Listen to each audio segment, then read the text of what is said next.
오늘은 에베소서 6장 10절에서 13절 말씀을 읽겠습니다. 끝으로 내 형제들아, 주 안에서와 그분의 강력한 권능 안에서 강건한 자가 되라. 너희가 마귀의 관계들을 능히 대적하며 서기 위해 하나님의 전신갑주를 입으라. 우리는 살과 피와 맞붙어 싸우지 아니하고 정사들과 권능들과 이 세상 어둠의 치리자들과 높은 처소들에 있는 영적 사악함과 맞붙어 싸우느니라. 그러므로 너희가 악한 날에 능히 버티어내고 모든 일을 행한 뒤에 서기 위해 하나님의 전신갑주를 취하라. 오늘은 에베소 6장 10절에서 13절까지의 말씀을 중심으로 하나님의 전신갑주로 마귀의 관계를 대적하라 라는 제목으로 말씀드리겠습니다. 바울은 에베소서의 마지막 단락에서 영적 전투에 대한 강렬한 말로 마무리하면서 독자들에게 마귀의 전략에 대항해서 굳건하게 설 것을 촉구하고 있습니다. 그는 이어서 에베소 교인들에게 기도와 간구로 무장할 것을 간곡히 권고합니다. 복음 전파에 있어서 꼭 필요한 영적 무기는 기도를 빼놓을 수 없습니다. 비록 옥중에 있지만 식지 않은 열정으로 끓고 있는 사도는 개인 안부와 따뜻한 작별의 인사로 편지를 마감합니다.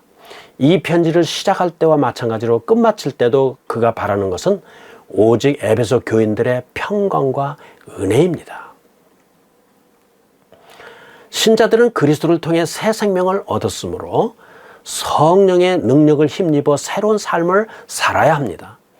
그러기 위해서 방어력을 굳건히 해야 합니다.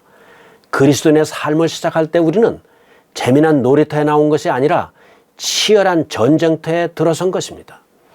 비록 멀리서 포탄이 날아오고 귓가에 총알이 스치는 소리는 들리지 않더라도 날마다 우리는 영적 싸움에서 살아가고 있습니다. 결코 의심하지 말아야 할 사실이 있는데 그것은 우리가 날마다 사탄의 저격병들로부터 조준을 당하고 있다는 것입니다. 그들은 우리를 속속들이 알고 있습니다. 저들은 우리를 오랫동안 세밀히 관찰해서 우리의 강점과 약점을 훤히 꿰고 있습니다. 그들은 심리학의 대가이며 인간 본성에 대한 전문가입니다. 우리가 그 악한 약탈자들을 아는 것보다 그들이 우리를 더 잘 알고 있습니다. 당신이 초신자이든 오래된 성도든 영적으로 강하든 약하든 훈련을 잘 받았든 못 받았든 당신을 향한 사탄과 그의 졸개들의 목표는 하나입니다. 바로 당신이 망하는 것입니다. 그들의 큰 소원 하나는 당신을 절름발이로 만드는 것이 아니라 아예 결단을 내는 것입니다. 물론 그들의 궁극적 운명은 이미 정해져 있습니다. 하지만 그들은 최대한 많은 사람들을 데리고 가 함께 망하기로 작정했습니다. 바울은 우리가 믿음으로 끝까지 견고히 서기를 원해서 이 편지를 썼습니다. 편지에서 바울이 독자들을 안심시키듯이 총알이 머리 위를 빗발쳐도 우리는 사탄의 관계로부터 안전할 수가 있습니다. 하지만 그것은 우리 힘만으로는 할 수 없습니다. 그리스도를 통해 새 생명을 받은 신자들은 성령의 능력으로 새로운 삶을 살아야 합니다. 세상 사는 게 만만치 않습니다. 그리스도의 삶은 자신의 힘만으로는 안 되고 성령의 힘으로라야 가능하다는 사실을 명심해야 합니다. 6장 10절에서 11절까지를 읽겠습니다. 끝으로 내 형제들아, 주 안에서와 그분의 강력한 권능 안에서 강자가 되라. 너희가 마귀의 관계들을 능히 대적하며 서기 위해 하나님의 전신갑주를 입으라. 앞에서 가정과 직장에서의 도덕률을 교육하고 난 바울은 갑자기 동원하는 나팔소리처럼 우리를 깨워 전투하는 냉엄한 현실에 대처하게 합니다. 그는 우리에게 주 안에서 강건한 자가 되라고 촉구합니다. 오직 주님의 힘을 통해서만 우리는 능히 서서 이 지속적인 영적 전투에 임할 수 있습니다. 사탄은 파리처럼 털어내면 그만인 자꾸 귀찮은 해충이 아닙니다. 그렇게 생각하는 우리는 사탄이 얼마나 교활한 존재인지 바로 알 수 없습니다. 강력 대 강력입니다. 우리에게 보급된 주님의 무기는 바로 그분의 힘의 능력입니다. 사실 우리의 힘으로는 사탄과 그의 악한 존재들을 당해낼 수 없습니다. 그런 기만적이고 파괴적인 적을 물리칠 수 있으려면 그리스도의 힘에 의지해야만 합니다. 그렇다고 성자 하나님과 사탄이 서로 대등한 수준의 적이라는 뜻은 아닙니다. 천만의 말씀이죠. 성경은 사탄이 하나님의 천사급 창조물이며 하나님의 통제나 허락 없이는 아무것도 할 수 없다고 가르칩니다. 사탄의 맞상대는 하나님이 아니라 천사장 미가엘입니다. 사탄은 또한 인간을 고소하는 인간의 적입니다. 물론 사탄에게 우리를 공격하고 유혹할 능력이 있음을 부인해서는 안 됩니다. 하지만 사탄의 능력을 실제 이상으로 부풀려 생각해서도 안 됩니다. 바울은 이 편지를 쓰면서 서두에 그분의 강력한 권능과 그분의 지극히 큰 권능을 에베소 성도들이 알게 해달라고 기도했습니다. 그 이유를 우리는 여기서 보게 됩니다. 이 지식은 머리로만 아는 지식이 아닙니다. 흔히들 말하는 가슴으로 아는 지식도 아닙니다. 바울이 생각한 지식은 인격적이고 실제적인 지식입니다. 하나님의 힘에 대한 학습된 지식이요, 전투의 한복판에서 영적 승리를 통해 얻은 지식입니다. 그리스도의 능력은 사탄의 어떤 공격에서도 우리를 지켜줄 수 있습니다.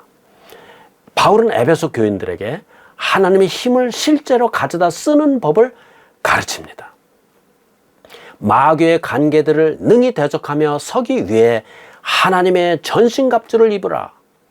우리의 싸움이 영적 전투인 만큼 영적 갑옷만이 우리를 보호해 줄 수 있습니다. 보시다시피 이것은 당신의 갑주가 아니라 하나님의 갑주입니다. 당신 자신에게서는 그것이 나올 수 없습니다. 당신이 아무리 정신적, 정서적, 신체적 힘을 다 동원해도 영적 전투에는 역부족입니다. 절대로 불가능한 일입니다. 적이 영적 존재이므로 당신과 나에게도 영적 갑옷이 필요합니다. 갑옷의 내용은 다음 시간에 자세히 살펴볼 것입니다. 지금은 다음 사실을 지적하는 것으로 충분합니다. 바울이 말하는 갑주는 신자의 몸에 걸치는 물리적 갑주가 아닙니다. 바울은 하나님의 영적 능력과 자기 백성을 보호하시는 것에 대해 당시에 흔히 볼 수 있었던 군인의 모습에 견주어서 설명하였습니다. 로마 병사는 온갖 공격 무기와 방어 무기로 전신을 보호하였습니다. 바울은 에베소서를 쓸 때 가택 연금된 상태에서 로마 병사의 감시를 받고 있었습니다. 그래서 그는 그냥 창밖을 내다보기만 해도 하나님의 보호에 대한 예화가 보였을 것입니다. 지금부터 우리는 하나님의 갑주와 관련해서 두 가지 사실을 자세히 알아볼 것입니다. 하나는 우리에게 갑주가 필요한 이유이고, 또 하나는 갑주를 입을 때 나타나는 결과입니다. 이번에는 6장 12절을 읽겠습니다. 우리는 살과 피와 맞붙어 싸우지 아니하고 정사들과 권능들과 이 세상 어둠의 치리자들과 높은 처수들에 있는 영적 사악함과 맞붙어 싸우느니라. 바울은 우리가 살고 있는 세상의 어둡고 불길한 특성을 지적하고 있습니다. 그래서 우리에게 하나님의 초자연적인 보호가 절실히 필요함을 부각시키고 있습니다. 우리에게 하나님의 갑주가 필요한 이유 두 가지를 들자면 다음과 같습니다. 첫째, 우리의 적은 영적 존재라는 사실입니다. 우선 사탄과 그가 부리는 마귀들은 살과 피를 가진 육체가 아닙니다. 그들은 영적 존재입니다. 따라서 우리의 오감으로는 그들의 존재와 능력을 감지할 수 없습니다. 우리는 그들을 영적으로 분별해야 합니다. 그런 면에서 우리는 시작부터 확실히 분리합니다. 인류의 타락 이후로 우리는 물리적 세계에 끌리는 창조물이 되었습니다. 자신이 보고 듣고 맛보고 냄새 맡을 수 있는 것에 치중하게 되었습니다. 하지만 사탄과 싸우려면 경험적 접근이나 세상적 지식 대신 믿음의 눈과 귀를 열어야 합니다. 그리고 하나님께서 영적 세계에 대해 하시는 말씀이 이 가시적이고 늘 변하는 현세의 실체보다 더 실체임을 믿어야 합니다. 둘째, 우리의 적은 영적 존재라는 특성 외에도 타의 추종을 불허하는 사악함이 그 특성이라는 것입니다. 사탄은 양심도 없고 동정심도 없고 후회도 없고 도덕도 없습니다. 사탄은 아픔과 고통과 부정, 곧 더러움을 먹고 삽니다. 솔직히 인간은 마귀를 충동질하는 사악함을 온전히 이해할 수 없습니다. TV나 영화 속에 나오는 악역은 어느 정도 그 사악함에 한계가 있고 어느 정도 연민을 느낄 만한 이유라도 있습니다. 그러나 사탄은 구속, 곧 구원의 가능성도 전무하고 하나님의 주권적 억제 외에는 악의 한계가 없으며 그가 하려는 일에는 합리적인 이유나 동기도 없습니다. 영화 다크나이트의 조커라는 악당이 나오는데 그가 원수 마귀의 특징인 구제불능의 사악함을 어느 정도 보여주었습니다. 논리 따위는 안중에도 없는 사람들이 있습니다. 그들은 매수하거나 위협하거나 논리를 펴거나 협상을 벌일 대상이 못 됩니다. 그냥 세상이 불타는 꼴을 보기 원하는 사람들이 있습니다. 우리는 그 증거를 세상에서 날마다 볼 수 있습니다. 폭력범죄, 참혹한 전쟁, 도덕적 퇴폐 등 꼽자면 한이 없습니다. 굳이 TV를 켜거나 인터넷을 검색하지 않아도 사탄이 주도한 악의 결과들을 볼 수 있습니다. 우리 자신의 결혼 생활과 가정과 동네와 교회 안에도 죄와 불화와 이기심과 타락이 있습니다. 악의 세력들은 인간의 타락한 본성과 짝을 이룹니다. 그리고 무방비 상태의 부주의한 신자를 옳은 길에서 꿰어내 파멸의 길로 이끌 수 있습니다.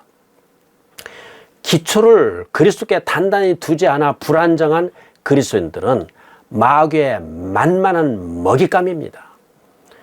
갈대나 골풀처럼 흔들리는 그리스도인들은 악한 통치자들과 권세들이 보내는 바람을 막을 수 없습니다. 바울은 그리스도인들이 아주 강건하고 안정되어 마귀의 관계에 늘 단호히 맞서기를 원했습니다. 그는 악한 날에 즉 특별한 압박이 있을 때에도 그러기를 원했습니다. 그렇게 안정된 성품으로 위기에도 끄떡 없으려면 하나님의 갑주가 꼭 필요합니다.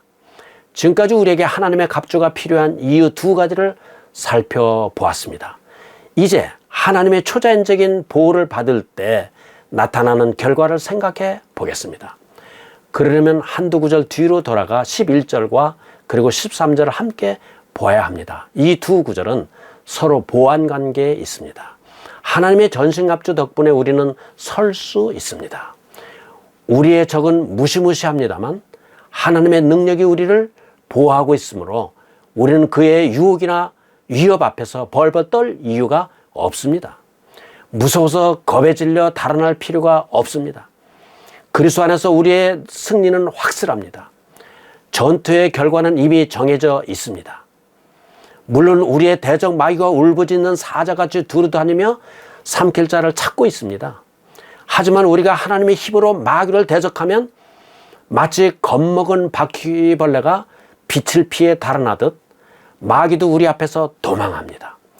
이렇다 하나님의 전신갑주를 입을 때 나타나는 한 가지 분명한 결과는 영적 승리 가운데 서는 능력입니다.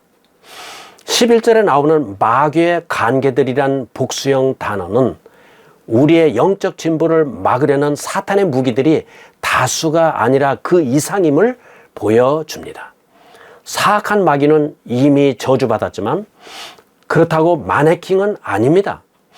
그는 당신의 약점을 파악하고 조준하여 공략할 수 있고 당신의 인간적 방어 수단들의 허를 찌를 수 있습니다.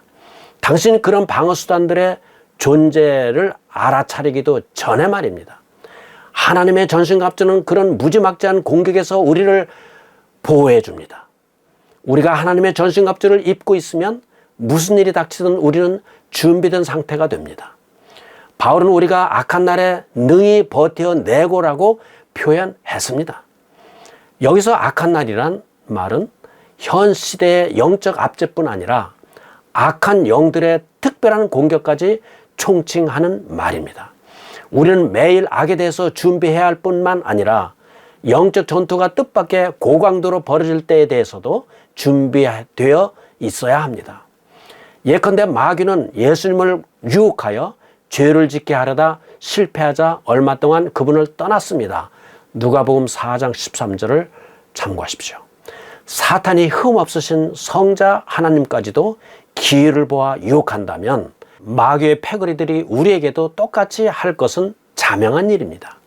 하지만 우리는 예수 그리스도를 통해 하나님의 힘과 보호를 받고 있습니다. 그 약속 안에 우리가 굳게 서면 사탄은 종이호랑이처럼 슬쩍 꼬리를 감추게 되어 있습니다. 지금까지 우리는 사탄의 사악한 계략을 엿보았고 하나님 주신 필수적인 방어벽에 대해서 공부했습니다. 이제 영적 전투와 관련해서 우리의 삶에 개인적으로 적용할 수 있는 두 가지 원리를 명심하시기 바랍니다. 첫째, 하나님의 영이 사탄보다 훨씬 우세하다는 사실입니다. 사탄의 세력은 정말 강합니다. 하지만 당신이 오늘 밤 무서워 잠을 이루지 못하거나 사탄의 관계가 두려워 갑자기 식은땀을 흘리면서 깨곤 한다면 당신은 메시지를 놓친 것입니다. 이것을 두려워할 일이 아닙니다. 오히려 우리는 예수 그리스도께서 주신 성령 안에서 견고히 서야 합니다.